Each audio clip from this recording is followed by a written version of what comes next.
Satil, the nice to be nice guy,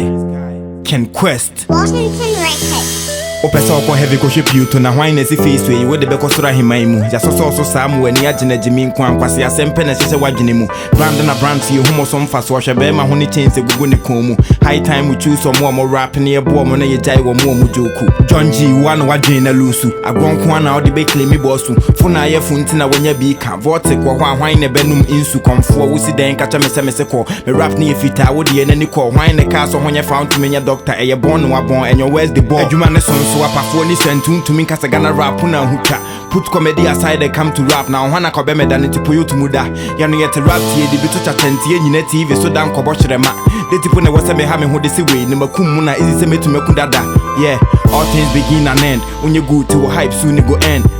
it's easy to get the 10 ask yourself if you're gonna be relevant when me no wo de hwetu wa ma ba ko bo ko hole wi ntwasini na twa rap ne bo onyo ho so me no be wie no me make sure so be wi akokwa na ni abo me be kum me be me daw rap fatal dauda pipi me de me rap be twa ofre wo hu goat no wanum po na keka me rapper than a duster o se ba be pepaw good